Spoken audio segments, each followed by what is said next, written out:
Hi, this is Regeline Sabat, also known as Gigi. You're listening to Walk With Me podcast. My guest today is Lee Westervelt. Lee is a dream design coach and mindset expert who works predominantly with sensitive and emotionally intelligent entrepreneurs. Welcome to the show, Lee. Thanks so much for having me, Gigi. I'm so excited to be here. You're welcome. It's an honor to have you here today. Now, why don't you start off by telling us about you and where you are from? Absolutely. I'm originally from Boston, Massachusetts, but I live now outside of Savannah, Georgia with my husband and my 5 small children.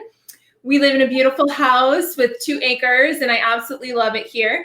And so a little bit about me, I'm a dream design coach. I basically, like you said, I help sensitive and emotionally intelligent creatives, intuitives, just kind of any of those people that have that extra emotional intelligence. Those are my people. I love it. Now, tell us more about what inspired you to become a dream design coach and mindset expert. Yeah, that's such a great question too. So I consistently in my work, I noticed that there was a lot of time where clients of mine would have a really hard time figuring out what they wanted. I had a whole piece of my program called Dream Design in my original Mindset Reset program. And I found that that was everybody's favorite. And that was the piece that when we got there, everything just seemed to open up. And so once I could get people to figure out what they truly desired, then they were able to kind of lock onto that and start manifesting much faster. And so for me, it was all about figuring out that if that's the crucial piece, let's take that and expand it. Let's take that, and kind of relate it to the creative process. So I found that in my work that a lot of times the people I would work with, they either had a problem where they didn't know what they wanted, they felt like they didn't deserve what they wanted, or they were just too overwhelmed to figure out what they wanted, right? And so using that that kind of as my fuel, I started the Dream Design program. I became the Dream Design coach, and I have incredible results. My clients enjoy wonderful transformations. I love what I do, and I live the dream. I live what I teach, and that's a really powerful place to be. I love it. And tell us a little bit more about Gratitude and Glamour, your company, and a little bit more about your programs. Yeah, absolutely. So Gratitude and Glamour was born from the idea that we can be grateful for what we have and still aspire to more. My motto is that only when we're at our highest vibration, taking optimal care of ourselves, can we do our greatest good in the world. So we've been kind of perpetrated this lie that taking care of ourselves is selfish, that we need to do everything else first. And the truth of the matter is, it's only when we're at our highest self, when we're our highest vibration, that we're doing our best good. That's when we're showing up the biggest. That's when we're making the most impact. That's when we're the most transformational. So Gratitude and Glamour is all about understanding that I can be grateful and so thankful for what I have and feel so blessed for what the Creator has given me. But at the same time, it isn't ungrateful for me to want more, to want to shoot higher, to have bigger dreams. And so that's basically what Gratitude and Glamour is all about. Absolutely amazing. And tell us more about your upcoming book, The Colors Inside of Me. Yes. So I wrote a children's book. It is in the process of being illustrated right now, and it's phenomenal. And it's about this little panda. And the panda feels like, he loves art class. He feels like everybody else has all these beautiful colors, the toucan, the giraffe, and all he is black and white. And so through the course of the story, the teacher shows him all the different colors that he has inside of him, all of the different attributes that make him who he is, and that he is a beautiful tapestry of creation, despite the fact that he feels like he doesn't have any color. I love it. And tell us more about your unique law of attraction-centric approach. Yeah, I'm really passionate about the law of attraction, and I truly believe that we are 100% responsible for our outcomes. Now, that isn't to say that we're to blame for the things that happen to us, but we are the only ones who are able to response able. And so for me, it's all about doing the work, doing the mindset work, doing the heavy lifting of what is it that I want, and then creating that alignment between how I feel and the vibration of what I'm trying to attract. And that's my responsibility. So I am very much a proponent of the law of attraction in all of my programs. I believe that it was given to us by God, right? It doesn't supersede God. It is a construct, just like the universe is, and a playbook for how to move through our lives, with grace and gratitude and thankfulness and abundance that is our birthright. I love it. And it's important to know our birthright. Very important. Now, tell us more about the major challenge that you had to overcome in your life. Oh man, so many. Well, I think the first one was being raised by a narcissistic parent. I had a parent my father, who's a complete utter narcissist. And so growing up, I had a lot of gifts and a lot of intuitive abilities that were kind of squelched. And maybe I was taught a lot to not listen to my intuition and not listen to my inner guidance, and made to feel ashamed of my gifts instead of feeling like I could embrace them. And I was always made to feel like I had agendas. And so it was really hard for me to accept abundance and to attach myself to receiving. And so that was the first one. And then I think the second one was I was in a network marketing company where I did very, very well, incredibly well. And I had to make a choice between my ethical values and, being part of this company. And so I actually left making quite a bit of money, started over at zero right before, Hanukkah. We're Jewish. So think of it at Christmas time, right? When you got to buy your kids all these presents, not really knowing what was going to happen, put it all in God's hands. Needless to say, here I am with my incredible coaching business, which I adore, starting my speaking career. I'm getting out there. I'm meeting new incredible people who are aligned on the same light worker path that I am. And life is just so good.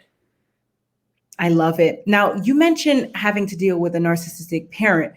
Talk to us a little bit more about the signs and the red flags for the listeners that are listening in today and that will continue to listen in. Tell us a little bit more about those signs and red flags. Yeah, absolutely. So I think that the biggest thing is that you're taught to doubt yourself. You're taught that your feelings and your beliefs are agendas, right? Well, you only helped them because it benefited you. Very much narcissists are all about making you doubt your ability and doubt your worth even. And, there's different narcissistic relationships. From a parent perspective, there's so many more dynamics. There's other kids that are involved. There's pitting you against your siblings. I mean, it's actually kind of a traumatic thing that people, study this way more than I ever did. But I actually am one of the people who decided to go zero contact with my father just because it was just, to think of him leveraging my children as a weapon against me at some point, like I just wasn't interested in that. And I had to do a lot of soul searching to decide to take somebody who, when I was a child, I thought hung the moon. And then I come to find out all these things that I thought were normal ways for a parent to teach a child were not at all. So, it was a little bit of a mourning process for me. And, but I have a great stepdad. I have a phenomenal father-in-law. I'm very lucky. I have a lot of mentors. We share some of the same mentors, gentlemen that have stepped in like fathers for me. So I am infinitely blessed. I don't feel bad for myself, but I know that the choices that I made had to be made to protect my sovereignty, but also that of my children and of my legacy. Very inspiring. Now, you talk about having to tap into receiving. Talk to us a little bit more about that. And how did you pivot to be able to receive? Oh man. Yeah. I mean, if women in general could figure this out, right, it would be incredible. So I had this problem where I would help my clients get phenomenal results. I mean, like transformational, out of control. And they would come to me and give me, say, oh my gosh, you helped me so much. And I would be like, oh no, the universe knew that you were ready, or you did all the work. And I would divorce myself from the transformation. So what is that doing for the purposes of the law of attraction? It's like, I'm saying, no, I don't want any more of that abundance. No, I don't want any more of that good stuff. It was like I was snubbing my nose at being attached. And so the universe was like, hey, we hired you, so to speak, to do this work. You're doing it. Like, take credit for it, and I didn't have that strength, because it's really a strength to be able to stand there. I felt like if I connected in any way to the receipt of what I was creating, that it was self-serving, right? That it was that I was doing it for me. And one day I realized that I was an ambassador of the universe. I was an ambassador of God, of creation. And when I take responsibility for this transformation, I'm saying, please give me another case. Please let me help more people. But if I divorce myself from it, now all of a sudden I'm saying that I'm really not integral to this situation. So they could have done it without me. And then the universe goes, oh, all right, well, then we'll send them over here because that person's, willing to take responsibility. So since I've done that, I have magnetized so many more clients. My career has taken off incredibly, and I have been able to attract so many more people that were in that spot I was just in to be able to help them, because who better to help someone than someone who just went through that? So that's been really powerful for me. That is very powerful. Now, you mentioned God quite often. Tell us more about how important is your relationship with God to you? Oh, I mean, it's the supreme relationship. My relationship with God goes above everything else. It's God, and then it's my husband, and then it's my children, and then it's my clients. But I have a very interesting, I guess, for lack of a better word, understanding of what God is. And I do believe that God exists inside of me. Now, that doesn't mean I think I'm God, but it means that I think that being made in God's image, that there is a piece of God that lives within me. So for me, not to have a relationship with it would essentially be not having a relationship with a part of myself. And I believe that we were created in his image. And so the work that I do on behalf of the creator. I do on behalf of the collective consciousness. I do it on behalf of my role as a light worker, where I said, yep, I'm going to go to Earth at that time. Yep, I'm going to do, yep, that's when I'm going to be there. And I suited up, I put on my human suit, and I said, let's do it. And so here I am. So yeah, it's 100% important to me. I stay connected to God at all times. I really, as much as I take credit now for what I create, I know that I am an ambassador. I am, like I said, a light worker. I am an employee, so to speak, of God on behalf of the universe. Amen. I love it. Now tell us more about a time where you experienced an aha moment on your life journey. Oh, man. So many of those.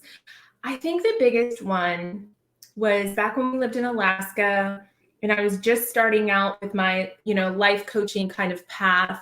I had just joined that network marketing company, and knowing that that really wasn't my path. I wanted to be a visionary. I really wanted to be speaking on stages. And my life coach at the time, who's a phenomenal human being, her name's Christine Roselle, and I've been a client of hers for forever. She told me to read this book that was called Adult Children of Emotionally Immature Parents. So I read this book. It's skinny. It's probably like 80 pages or something. And it totally revolutionized my life, because I realized that so many things that I thought were problems with who I was growing up were just the way that this kind of parent interacts with their kid. And it was such a weight off for me to be able to realize how much of that was just card carrying, emotionally mature parent stuff. So that was really a breakthrough. Like when you find out that the things that you've been blaming yourself for and ruminating, again, empaths, right? Ruminating on for years, if I'd just done this different, if I'd only, you're beating yourself up over and over again for these things over time. And then to find out, yeah, no, that's just how those people are. And you're like, wow. So I think that was a really big aha for me. Like the reason I responded or felt the way I felt as a small child was because that's what this dynamic creates. And so I guess, I don't know if that's like what you were looking for, but that's the one that sticks out for me the most. Very inspiring. Thank you for sharing that with us. Now, what is your best advice to the audience for walking with purpose and living a life of happiness? Figure out what you want. Figure out what you truly want, not what you don't want, not what everybody else wants, not what you think you're supposed to want, not what people like you want. Figure out what you really want. Slow down and do the dream design work. Literally sit down and think, what are the feelings I want to have? What are the thoughts and affirmations that are going to go through my mind when I have those feelings? And then what will be the tangible outcomes? What will it look like? What will be the evidence, the physical evidence that I am living that dream? Put those three things together. I call that the dream design blueprint. And you will be amazed at how swiftly and how pretty much effortlessly you start manifesting the things that you desire. I love it. Figure out what you truly want. Very powerful. Now, Amy Lee, thank you for being a guest on Walk With Me podcast. Where can the audience find you? Yeah, so you're in my Facebook group. It's called Dream Building Entrepreneurs. You can also go to amywestervelt.com. You can send me a friend request. I'm on Instagram. Pretty much you can find me everywhere. I love it. Ladies and gentlemen, make sure to check out Amy Lee at amywestervelt.com. And Amy Lee, thank you again for being a guest on Walk With Me podcast. It's been a pleasure. Thank you so much for having me. You're welcome.